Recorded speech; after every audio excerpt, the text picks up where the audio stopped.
நான் மோகனா பேசுகிறேங்க. சென்னையிலேருந்து பேசுகிறேன்.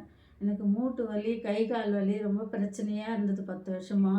நான் வந்து ஹாஸ்பிட்டலுக்கு போய் நடந்தபடியே இருந்தேன் நான். பிபி மாத்திரை சாப்பிட்டுக்கின்னு வ 12 வருஷமா ஹாஸ்பிட்டலுக்கு போனால் கால், முட்டி எல்லாம் தேய்மானம் நிறைய இருக்குது உங்களுக்கு.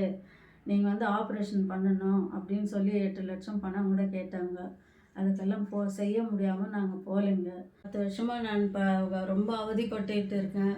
இப்போ லெட்டின் போக முடியாது, வெஸ்டர்னில் தான் போய் உட்காரணும், கீழே படுக்க எழுந்துக்க முடியாது, ஒரு கோயிலுக்கோ போகிறதுக்கு எங்கேயும் போக முடியாமல் நிறைய அவஸ்தைப்பட்டுட்டு இருந்தேன் நான். இப்போ வந்து நான் என்னுடைய ஹாஸ்பிட்டலுக்கு போனால் ஆப்ரேஷன் தான் பண்ணணும், 10 வருஷமாக கஷ்டப்பட்டுட்டு இருக்கீங்கன்னு சொல்லிட்டாங்க. நான் ஆப்ரேஷனும் பண்ணலை, கண் ஆப்ரேஷனும் பண்ணல.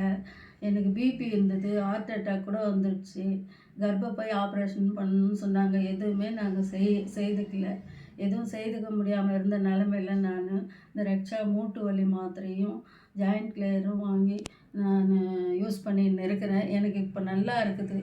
என் உடம்பு உவாத எல்லாமே போயிடுச்சு. நானே என்னுடைய வேலை செய்கிற காசி, ராமேஸ்வரன்ட்டு எல்லா ஊருக்கும் டூரெல்லாம் கூட போயிட்டு வந்துட்டேன். எனக்கு அவ்வளோ நன்மை கொடுத்தது இந்த ரக்ஷா வந்து எனக்கு. இந்த ரக்ஷாவை என்னை பார்த்து என்னையே நம்ப முடியல. அந்த அளவுக்கு நான் ஆரோக்கியமாக இருக்கிறேன் நான். இந்த ரக்ஷாவை தான் என்னை காப்பாற்றுச்சு.